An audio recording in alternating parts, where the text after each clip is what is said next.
Bapak pernah nggak ngelihat orang sholat kayak gini? Ada pernah lihat? Ada orang sholat takbiratul ihramnya kayak gini? Pernah? Apa tujuannya tuh?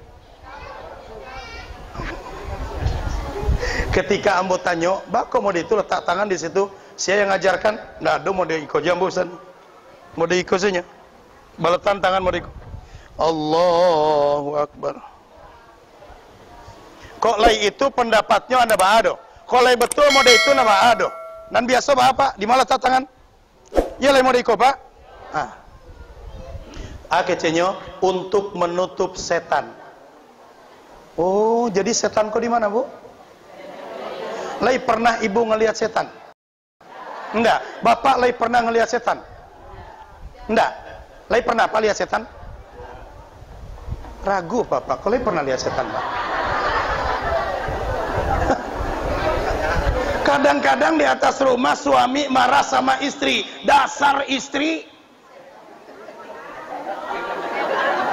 Ada suami marah sama istrinya tuh pak. Dasar istri setan katanya. Dasar istri setan. Yang jadi setan tuh istrinya atau suaminya? Hah? Ada loh bapaknya marah sama anaknya. Siapanya tuh? Nyok kalau marah kok pak, kira-kira mau diikut gambarannya? Marahnya mencari ke anaknya bapak tadi. Lai obe diang. Laden kecen kaang sekali dua kali. Konan ketiga obe diang. Ang ulang sekali lagi. Tobi setan den. Awas. Tobi setan den. Tuh kece anaknya. Pantang, basetan apa maya? Mode itu berang ke anaknya Tobi setan den gajinya. Berarti apa tuh? Atau perlu diruqyah pak? Sebab kalau tidak diruqyah bisa-bisa kesetanan nanti pak. Hati-hati itu. Nafsu. Makanya musuhmu yang ketiga itu adalah asyaiton. Setan itu innahu lakum aduwwum. Selagi manusia ada jiwa rasa dalam dirinya yang disebut dengan setan, belum akan bisa menteladani Rasulullah sallallahu alaihi. Mau ndak bapak ibu ditakuti setan? Mau ndak bapak ibu ditakuti setan? Bukan bapak, bukan ibu yang takut setan, tapi setan takut sama bapak dan ibu. Mau? Mau? Sebab saya pernah mengobati orang yang sedang kesetanan pak. Dia ini, si Uni ini membawa adik-adiknya dengan suaminya. Kemana? Mandi ke daerah Danau Singkara. Harilah 5:30 pulang nyoraun, singgah di Singkara, nyomandi. 5:30 tuh. Rupanya mandinya, dan udahnya cerita, ketika mau telah selesai mengobatinya, udahnya cerita. Apa dalam ceritanya? Inyo lambo kecen Ustaz, tolong tutup aurat kalian mandi, ko malu lah diurang teh. Kakaknya pulang ke rumah sejak sudah maghrib pak. Kesetanan. Atau kalau bahasa Awanya kesurupan. Tahu buku kesurupan? Orang kesurupan banget ceknya pak. Tibo ambo di situ. Ambo waktu itu malam pulang wirid dari Masjid Babur Rahmah Rajodani Padangan Tiang. Jumat malam, masih tangan aja deh ambo. Tibo di rumah jam 11 pak. Acaranya waktu itu Isra Mi'raj. Sampai di rumah saya baru buka sorban, buka kopi ya, ada yang ngetok pintu. Ada ngetok pintu. Saya tengok dari gorden, saya kenal dengan anak tuh. Assalamualaikum, waalaikumsalam. Uyung, apa kabar? Pak Ustad, tolong Pak Ustad. Apa tuh? Kakak Pak Ustad, sejak sudah maghrib tadi kesurupan. Oh, ya udahlah, saya pakai kopiah lagi, saya pakai sorban lagi, saya berangkat, dijemput sama beliau. Sampai di rumahnya bapak dan ibu, kakaknya tadi aduh kasihan pak. Kakinya, tangannya sudah merah pak. Sejak sudah maghrib sampai nyasal dipacik terus diurang rame-rame itu. Ngamuk terus bu, ngamuk terus. Pegang tangannya, pegang kakinya. Sampai saya di tanah bapak dan ibu sedang teriak-teriak. Apa yang dimintanya pak? Talu, talu. Minta talunya bu.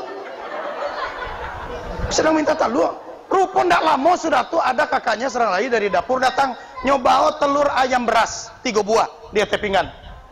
Agak jambo untuk aku nih. Nya minta telurnya Pak Ustaz. Rupa tiba telur dicoliin kayaknya.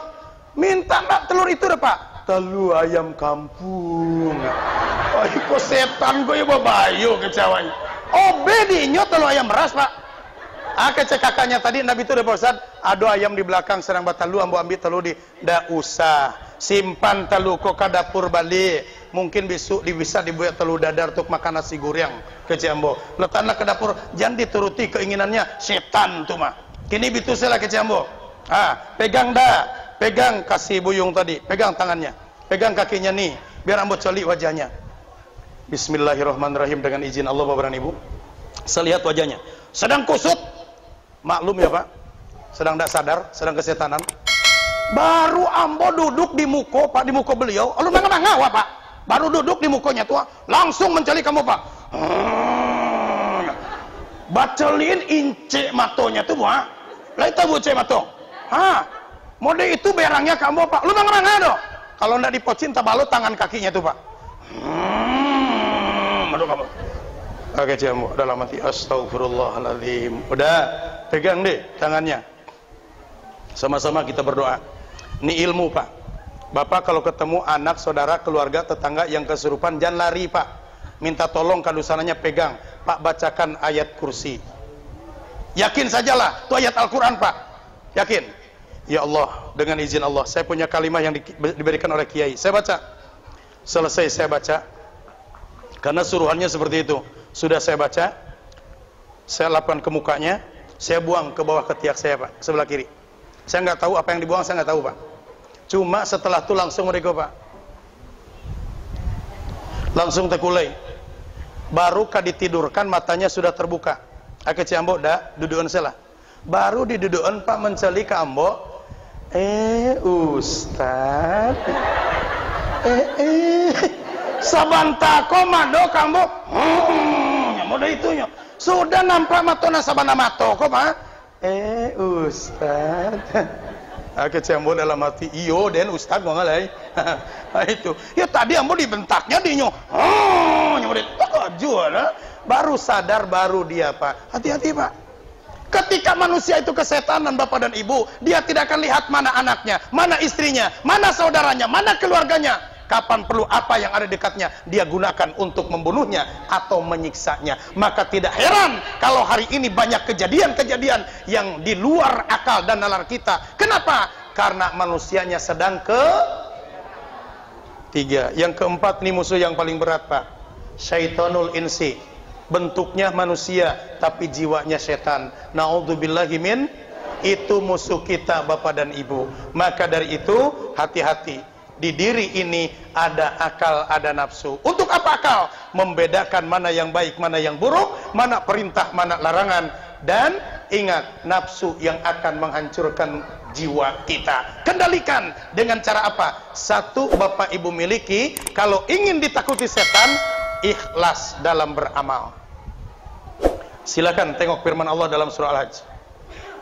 Ketika iblis berjanji di hadapan Allah untuk menyesatkan semua manusia, di ujung ayat itu apa bunyinya? Illa ibadaka minhumul mukhlasin, kecuali hamba-hambamu yang ikhlas, mereka tidak akan diganggu setan. Maka mudah-mudahan hadir di sini dengan ikhlas.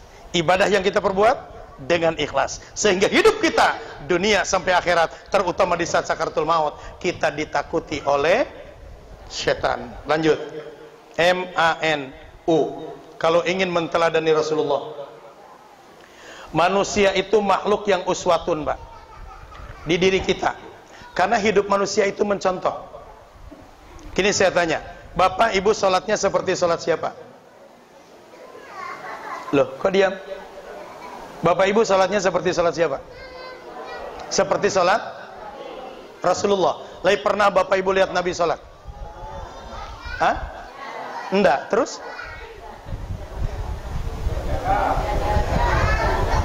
Kalau Bapak Ibu tanya, Ustaz sholatnya seperti sholat siapa? Sholat saya, syariatnya seperti sholat guru saya. Karena saya bisa sholat diajarkan sama guru saya. Tapi guru saya itu belajar dari gurunya. Dan gurunya itu belajar dari gurunya. Nah ternyata gurunya itu belajar dari gurunya. Oh gurunya itu belajar dari gurunya. Sampai kepada sahabat Nabi. Sampai kepada Nabi. Dari mana? Nih. Kalau sumbernya masih sama dari Al-Quran dan hadis, kemanapun pergi, dimanapun berada untuk beribadah, tak perlu kita ragu-ragu. Kenapa? Sumbernya sama dari Al-Quran dan tapi kalaulah meleset sumbernya. Contoh, Bapak Ibu kalau takbiratul ihram, Allah laki-laki, Allah perempuan, adalah orang takbiratul ihram, Allah. Itu takbiratul ihram apa tuh, Pak? Hah?